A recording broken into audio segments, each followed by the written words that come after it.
Hello everyone, and today's the day of the very first Society Network Fight News release. Before I get into the details, I'm just going to tell you about what actually this segment contains. Basically, we're watching some random gameplay from a game that I'll pick and probably do out myself. I talk about the upcoming events happening all around the fighting community. That could include like any minor events, so like regional tournaments or like just like some random fighting events that pop up all the way to the big leagues like the UFC, One Championship, and all that.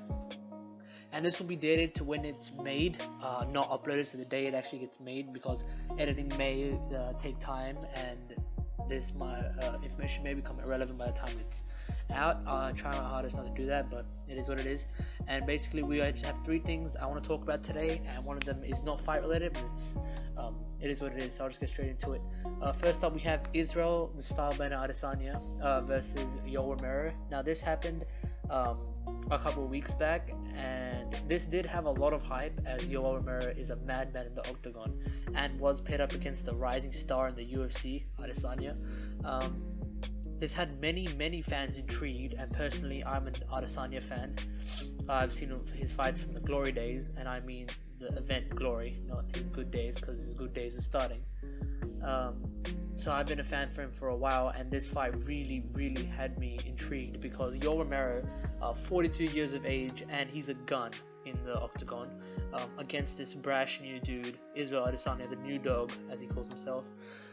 And I really couldn't wait. Not many fans could actually wait for this fight, but when the fight day came along, as we all know, the fight was really bland. There was just a couple of exchanges, mainly leg kicks throughout the fight, and I'm pretty sure both the fighters in the interviews they had said that they could perform better. And I think Adesanya did say that this is one of the weirdest title defenses he's ever seen or been in. He's only been in a couple, but he may have seen more. And it like, the two fighters could really have done a lot better because they're two highly respectable fighters. Adesanya is like, he's arguably one of the greatest strikers in his division. Arguably. Obviously there are some other people that combat him, but he's up there in the ranks against Yoel Romero, who is like just an all-rounder veteran.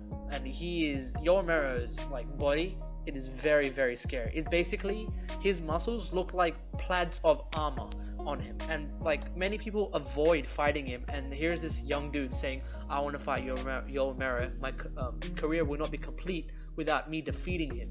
And fight day comes along, and it's just a bunch of leg kicks, grappling, a little bit of exchanges here and there. Now some people actually do say that the fight was okay, but the reason it wasn't as hype as everyone thought it would be, was because the fight that happened before it, the strawweight match between Zhang and Joanna. It really doesn't hold up to that fight. Like, the Zhang and Joanna match was crazy. There was punches being thrown around. Joanna's face was swollen. Her forehead was swollen. And that's a fight. That's what we want to see in a fighting broadcasting company. And the strawweight division, like the championship that happened, whatever it's called, the belt division thingy, the belt handover thingy, title fight, that's what it's called. Jeez, I can't even forget that. The title fight for the strawweight division was amazing. Like, it was really good. And that's like, if it's a title defense, that's the type of fight I'm looking for, like where it gets all nice and personal and people are throwing punches. I'm not trying to hate Adesanya or Romero. I really respect both of them, but you gotta give the fans, after all, it is a business. Yeah, we saw some people are actually intrigued in fights. Like, I'm in it for the fighting. I don't care who wins or loses. But I have my guy Adesanya. But if he loses, it is what it is. It's a fight. He enjoyed himself. Like, I didn't get that from that Romero fight, and it's weird. Like, with the other fights, let's take it back to the Kevin Gastelum fight that Adesanya participated in. You could tell Adesanya wanted the fight. I'm pretty sure he even said, I'm prepared to die, in like the 5th round, and Adesanya won. He earned the belt. And then in the fight against Robert Whittaker for undisputed champion, boom, he earned it then again for being undisputed middleweight champion. Those two fights were amazing. You could tell the drive from Adesanya. He really wanted that gold belt. Like, obviously he said it complements his chains, but he really wanted the belt as well. And Yoel Romero just pardon me, Yoel Romero just didn't have that drive for the belt. He was, pardon me, he was like, how can I describe? He was more laid back in the ring. As soon as the the match started, he was already there just guarding up. You can see you can see his hands are really close to his face, so which means like he's waiting for Adesanya to strike because he's in a block position, like he wants to be able to block the hits and counter back. Adesanya just hit him with leg kicks. I'm not saying that it was a terrible fight, but with the stakes at hand and the status already built by the two, it could have been a lot more better. And I really hope the UFC really hone down on a rematch between Adesanya and Romero, and hopefully when that happens, because there's no way they're going to leave it at that, or hopefully not. When that happens, I really, really do hope it's so much more different than the fight that took place a couple weeks ago, because that fight was not the best show of abilities for the pair. It was just not the best fight I have seen. Now I know I'm ranting on about the fight, but it really wasn't what a lot of fans expected, and I'm not trying to hate any Adesanya Romero. I know it is difficult to be in the octagon. Jeez, I keep confusing that. It's difficult to be in the octagon face to face with some guy who wants to blow your head off, because I too am a martial artist. I know what it is, but like, I don't screw the fight that happened. Let's look forward to the fight if it happens again. What I'm expecting, or what I really want from Adesanya and Romero, is exchanges, strike for strike, because I'm pretty sure Romero's history is boxing, and he is a wrestler, so he could grapple and strike and all that. And Adesanya is arguably, like I said before, one of the best strikers in the division. If this fight happens again, I really want to see some brutality. Like, I want both of them just in there spilling each other's blood. I know it may sound gruesome, but a fight is a fight in the end of the day, and if you don't get what you're paid for, it really isn't then worth it to go. You might be demotivated to go to a UFC fight again, which obviously will lose them business, but that's not what we're here about. We're here about the fight. All in all, I really do enjoy both their fights. It's just they could have put a lot more effort into the fight that they had recently. Enough of the bad stuff. UFC does have quite a juicy matchup coming in April, with Tony Ferguson taking on Khabib Nurmagomedov. That's his name. Hopefully I did not butcher it. I really don't know a lot about these two. I know Khabib is a gun. He is a gun, from what I've seen and what I've been told. So I guess I'm going to put my bet being on Khabib winning. I'm not sure how. I'm going to say probably a choke, or like something to do with the floor, like grapple, knockout, or takedown. But yeah, like I said before, I don't really know much about Khabib or Tony. I'm just going to put my I guess my opinion on Khabib winning, just from what I've seen and heard about him. Next up, one thing I want to make sure I'm not hating on Adesanya and Romero. It's just that I believe in them being so good that I will not, I know they can do a lot more better, much more better in the fight that they had. So I guess I'm kind of just hoping for a rematch at this point, because it'd be good to see two guns, a brand new young dog, as he calls himself, and the veteran soldier of God, just fight. It'd be amazing. Like, you got the history and the brand new face taking off, fighting each other in the octagon in the UFC, and that'd be like, what an amazing sight. And just fight, like, the vibe would be amazing. Enough of the UFC. Moving on to One Championship. So a couple weeks back, we had Jeff Chan versus Radim Rahman. I'm calling him Rahman. I'm not sure how to pronounce his name. It's like Rahman or something like that, but Radim Rahman. And oh my goodness, what a fight that was. Like, Jeff Chan is a YouTuber. His YouTube channel is MMA Shredded. I actually started my journey off of that, which is, like, I guess good to know, for some people. And his fight with Radim Rahman is really, really good. Like, okay, most of it is grappling, but most people and most fans actually don't like grappling, because they're all in it for the show. Like, oh, look at the punches and hooks. The first round is basically a grapple contest, and people do hate on grappling, but it is such a fundamental part of mixed martial arts in general, because grappling essentially wears you and your opponent down, and it strains your mental side and your physical side, and it really shows the better person in the fight. If you can take over a grapple, it really shows that you are the much more advanced and better person in that MMA fight. Because if you're getting tackled down and somehow turn that around to you putting the other person in risk of losing, due to grappling, it really is like showing off your technique, because you can get lucky with a strike or two where it accidentally clips the chin, but with a grapple you mess up once, you're done.